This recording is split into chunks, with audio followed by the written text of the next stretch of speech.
Good afternoon, Facebook. Good evening if you're on the East Coast. Thanks for joining us here at Pick My Solar Live.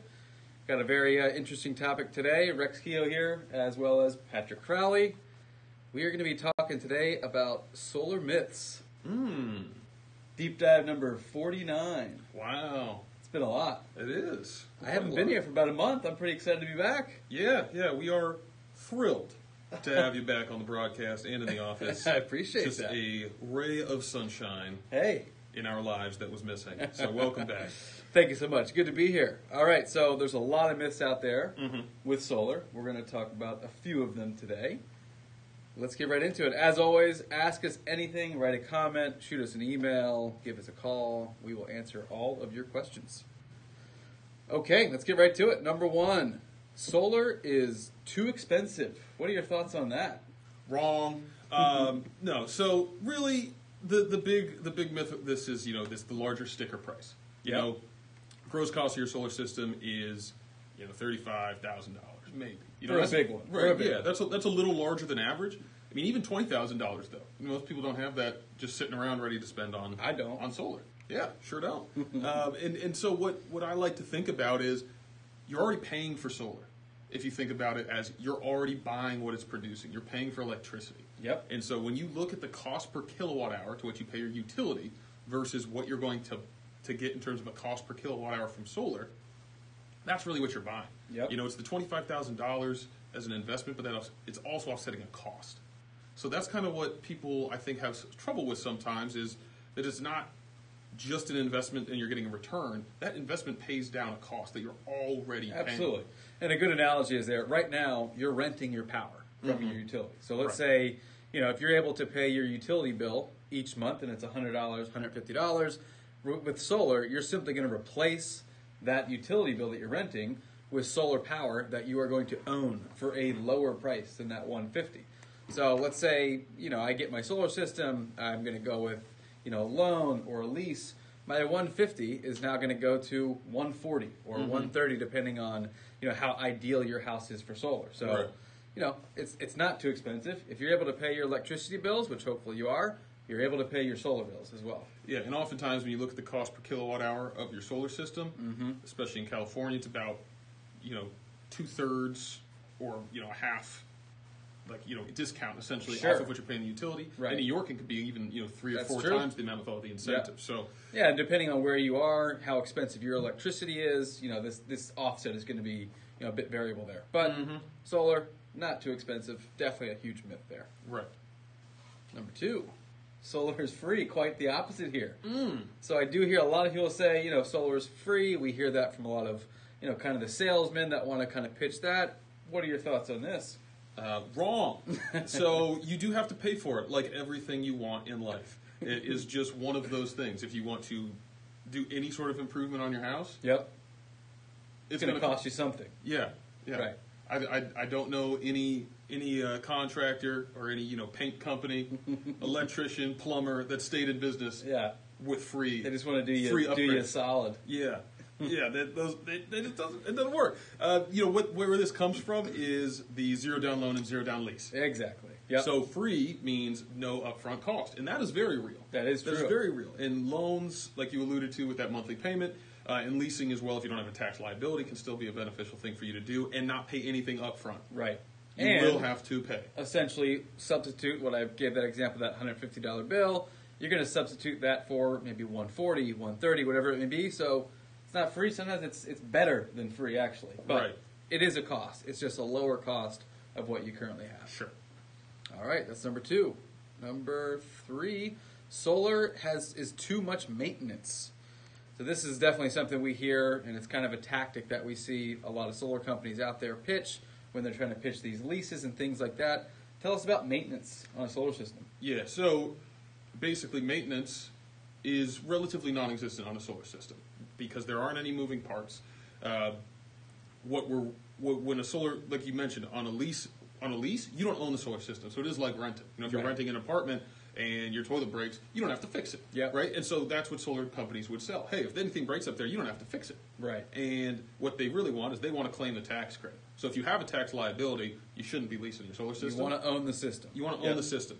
And one of the things that people might push you to go to lease, because maybe they want to take the tax credits themselves as the company. Yep.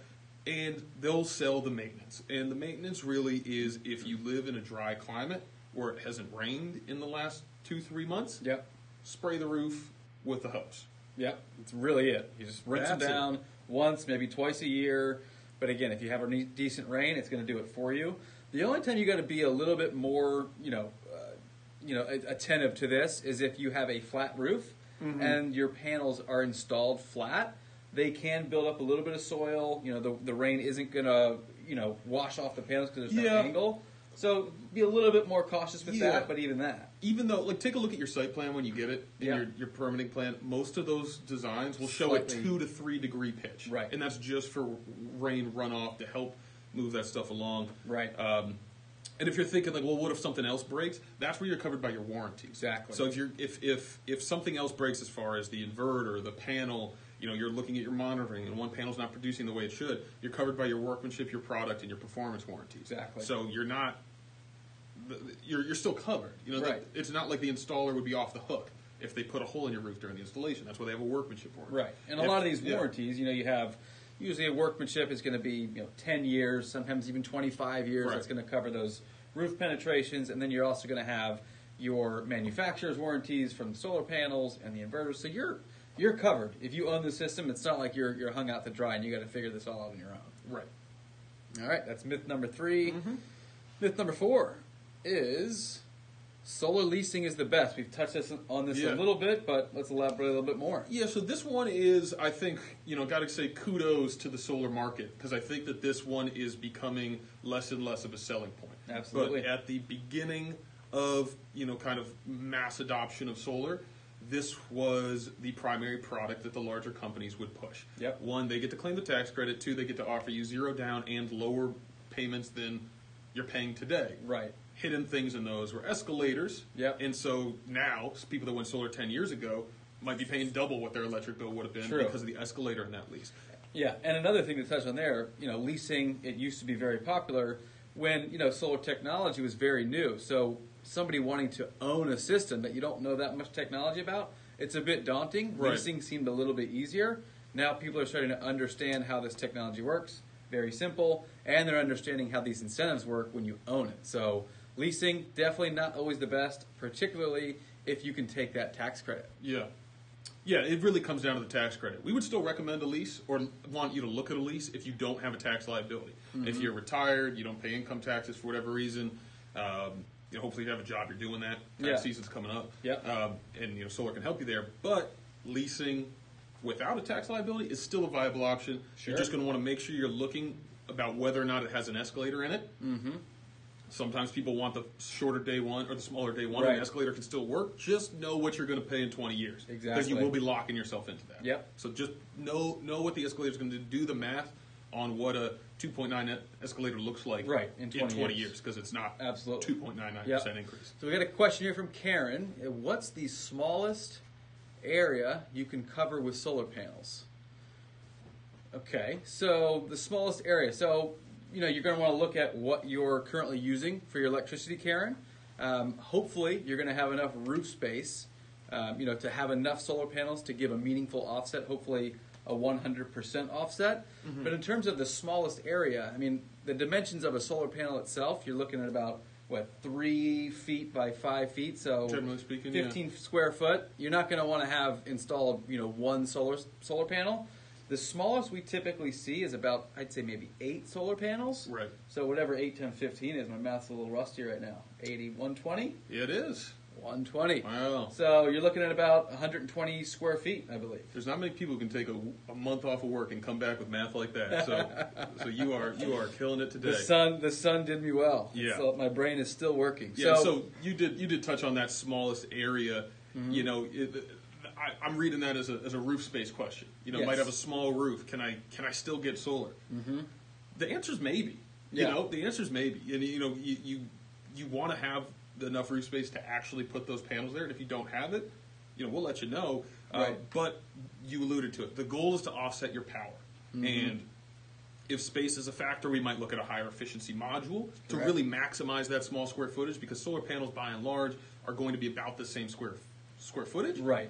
but some will produce more power in that square footage. That's where we might look at a SunPower or a high efficiency LG or Panasonic. For sure. And if you can't get to that 100%, and if you're in an area like California, some of the utilities here, or I believe New York, where you have the tiered rates, at least you can offset a portion of that and knock yourself out of the really high expensive rates, right? And it reduce it there as well.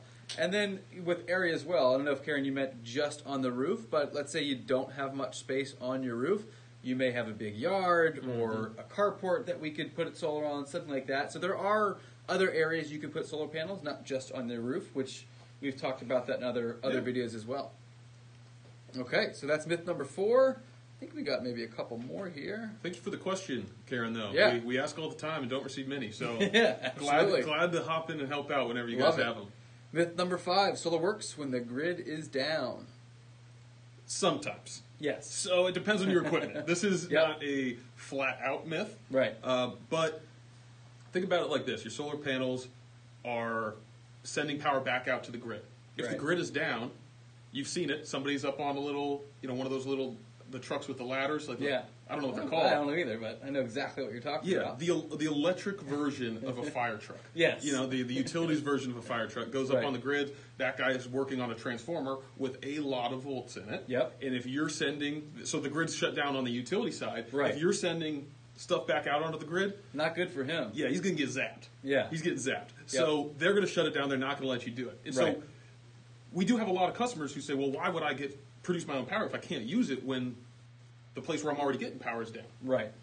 SMA makes an inverter that has a secure power supply, Yep. which will allow you to use a fraction of your solar power only during the day, though. Only in the day when the system's producing. You plug basically directly into the secure power supply. You're not going to power your entire home, of course, but keep the refrigerator on, maybe a couple other things. Yeah. And then alternatively, you can get a battery. And a battery will, again, that works with every inverter system, different types of batteries, and you can you want to have what we call a, what is that panel called? Critical loads. Critical loads panel, that's it. So it's essentially basically a sub-panel that you would put your critical loads on that you want backed up. So your kitchen, your master bedroom, your you AC if you're in Arizona, and like whatever it is. Exactly. It's up to you to choose, and you just got to know that you're only going to have to. If you look at your breaker box, your panel box, you're going to have 15, 20, 30 breakers there. You're probably going to have to choose 5. It's something like that, and you can have it work when the grid's down in that respect, and that can work day and night, so long as your solar system is producing enough power for what you're using. Yep. It's not going to be free power, because remember, you always have the grid as a backup. Right. And so if you're just using your own solar system, and let's say it's a cloudy day, the grid might go down when there's a storm. Sure. So you might not get that same power. So just keep that in mind as well. But yeah, it will automatically shut down if the grid shuts down. Absolutely. Yep. All right, and then we have another question here about how do renters go solar? Great question here. So there is really the main way right now that we're seeing renters go is through what we call community solar. So if you are not the owner of the property, you can't just install the solar panels up there yourself. What you can subscribe to is something called community solar. Depends if it's going to be available in your area. If it is, basically there's a big solar farm, so lots and lots and lots of solar panels that are somewhere nearby where you're living, and you essentially will sign up a subscription, and they'll allocate a certain part of that solar array to you, and they will guarantee that you're going to be paying less than what you're currently paying to your utility. Yeah. So there's different programs. Some are percentage discounts. Some are cent per kilowatt hour discounts. Right. They vary. It is a newer part of the solar market, and I think it's really picking up steam. Yeah. And so I think we've seen a lot of adoption of that in New York City specifically, because you have a lot less space. Right. I'm not sure where you're located, Karen. If you're in New York City, we can certainly help you out. Everywhere else, we're coming along, and we'll get it cracking for you. Absolutely. The other thing that renters can do is talk to your building owner. Absolutely. If they're willing to put solar on the roof for one or more units, what they can do is effectively take on your electric payment and then charge you less than what you're currently paying for solar. It does get complicated because then you need your building manager's buy-in. Oftentimes you're offsetting a lot of units, and then the costs go up, and then they start to think about the ROI. But if you're in a smaller property and you have a good relationship with your building owner, it's definitely worth looking into. Worth the pitch, and it's something that we have done. It's not something that is abnormal to offset 2 or 3 units in the same building with one owner and two leases. Those. Sure. It's doable. But yeah, the renting, there's a couple different avenues you have to go down, maybe a couple extra steps. And I think, I'd say maybe 3-4 years ago, it would be very, very difficult for a renter to do this. We're seeing it get easier. There's more options out there. So I think as time goes on, more and more renters are going to be able to go solar a bit easier. Mm-hmm. Okay, so myth number 5 was solar works from the grid is down. Let's see if we got any more. Okay, myth number 6. Love this. Solar homes don't sell. What are your thoughts on that? Well, it doesn't matter what my thoughts are because the Berkeley lab did a study on this, and they say that is wrong. So solar homes, on average, I believe it's around $4 a watt. Yep. What it will do to increase your home's value. So let's say average system, 5,000 watts. Do some math, $20,000. Berkeley's saying your house is going up by $20,000. Point being, I mean, if I'm buying a house and I know I'm moving into this house with free electricity, that's pretty attractive to me. Yeah, and you will run into some prospective buyers who don't like the aesthetics of solar. Sure. So I think that the one kind of true element of this myth, which isn't solar homes don't sell, it's some people just don't like solar for whatever reason, and so you may limit your market from potential buyers, but you also might expand your market into people who say, if you have a solar system on your house and you paid cash, they don't pay anything. They're getting free electricity. Yeah. They're going to pay. They're basically paying your leftover bill. Sure. So they should pay a little bit for that system. And the warranties on these systems. If you did purchase the system, you're selling your home. That's a good point. These warranties, and check with your own contractor, but all the contractors in our network at least, all of these warranties are transferable to the new homeowner. So it's not kind of you're leaving them hanging out to dry if a new buyer comes in. Very true. Solar homes definitely do sell quicker, Bricklab says, and with some added value there. And not for nothing, we've had several customers go solar with us twice. That's true. At different addresses. That's true. They obviously sold it. Yeah, presumably they moved unless something real bad happened. Yeah, yep. Okay, so that's number 6 here. Let's see if we got one more. Myth number 7, I should wait for better solar tech. Solar tech is getting better, but should you wait for it? I mean, no. Like, I'm not waiting on a flying car to get downtown quicker. I sit in traffic. I need to get here. Right. And it's just some of those things that the benefit of the now will offset the 100%. Gain you get in waiting. So when you think about it like this, what are you paying now for your energy? What will you save? And let's say you wanted to wait 5 years. Mm-hmm. And you wait 5 years, the costs aren't going to come down so significantly to increase what you would have essentially not saved in 5 years. So you're just punting your potential savings further down the line for potentially better solar technology. There's solar panels that were put up on roofs in the 70s and 80s. They're still producing energy. All the solar panels that we sell are warranted through 25 years. Yep. So it's not like you're going to be looking back in 5 years and saying, wow, I wish I did this. Right, absolutely. It's just not. In 5 years, you're going to have half of that system paid off, and you're going to be happy that you did so. And, technology, as anything, it does increase and it does improve, but we're talking about these improvements with solar technology. We're seeing panels go from maybe, a 19.5% efficiency to a 19.7. So it's very insignificant, these improvements that we're seeing. Certainly not worth waiting and continuing to essentially rent your power from your utility that's going to just keep raising those rates on you every year. Yeah, and we've seen shout out Scott, but we got a guy that we know and love around here who's paid off his 250 watt string inverter system. I think coming up on a third time in 12 years. Yep. And he's not complaining. Right. He's not complaining. Absolutely. I was actually talking with a homeowner I'd say maybe about a month ago. Started talking with him about 3 or 4 years ago about going solar. Just wasn't right for him. He was under this impression that I'm going to wait, price is going to go down, technology is going to get better. Here we go again today, showing him what's on the market, and he is really shooting himself in the foot for not pulling the trigger 3 or 4 years ago. But he's making the move now. So again, I definitely encourage you not to wait too long. Yeah, and the thing is, solar technology will get better. Yeah, that's true. That's true of every technology. Right. It's just not. The costs of the actual components of the solar system have relatively leveled out. Back when solar was $6, $7, $8 a watt. Right. Yeah, maybe wait a couple years to see if it comes down to where it's coming down now. But you're seeing solar bids in the $3 to $4 range. Yeah. Sometimes even below that. Yeah. So it's there's really not a lot of room right. to go any further. So I don't think it's going to get much more attractive for homeowners, especially with the tax credit expiring this year. That's true. There's other reasons why you shouldn't wait outside of just the tech. Absolutely. No, time is now. All right, that's myth number 7. I think that's all of them for today. So if you have any others, you have any questions, please hit us up. We love answering them. Mm-hmm. As always, Pick My Solar. We are an online marketplace competing solar solutions from top providers. We can look into solar for you. Contact us. We'll do a deep dive into your own scenario there, and we'll find you the best quotes in your area. Thanks for tuning in, everyone. Have a great weekend.